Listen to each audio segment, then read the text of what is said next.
देवराजसेव्यमानपावनाङ्घ्रिपङ्कजं व्यालयज्ञसूत्रमिन्दुशेखरं कृपाकरं नारदादियोगिवृन्दवन्दितं दिगम्बरं काशिकापुराधिनाथकालभैरवं भजे। भानुकोटिभास्वरं भवाब्धितारकं परं नीलकण्ठमीप्सितार्थदायकं त्रिलोचनं कालकालमम्बुजाक्षमक्षशूलमक्षरं काशिकापुराधिनाथ कालभैरवं भजे।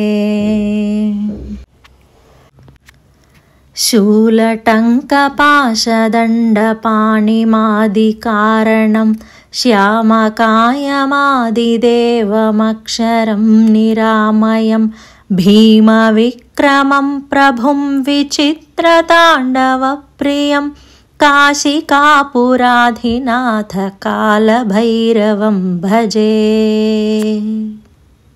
भुक्तिमुक्तिदायकं प्रशस्तचारुविग्रहं भक्तवत्सलं स्थिरं समस्तलोकविग्रहं निक्वणन्मनोज्ञहेमकिङ्किणीलसत्कटिं काशिकापुराधिनाथ कालभैरवं भजे।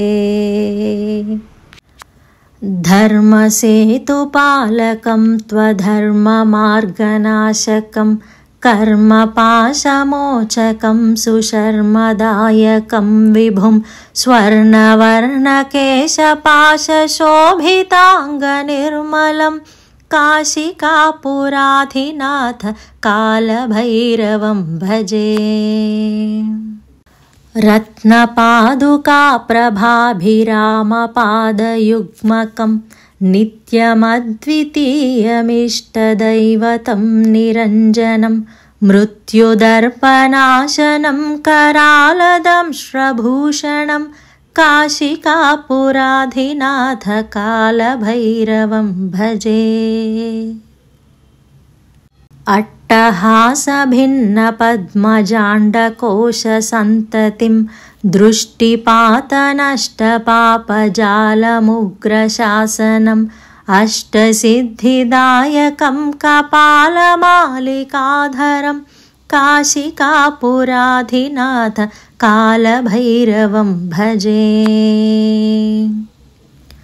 भूतसङ्घनायकं विशालकीर्तिदायकं काशीवासिलोकपुण्यपापशोधकं विभुं नीतिमार्गकोविदं पुरातनं जगत्पतिं काशिकापुराधिनाथ कालभैरवं भजे।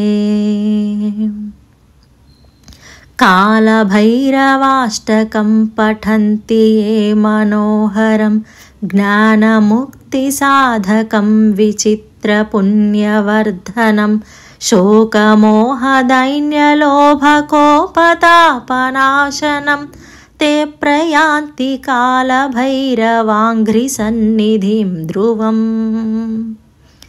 ते प्रयान्ति कालभैरवाङ्घ्रिसन्निधिं ध्रुवम्।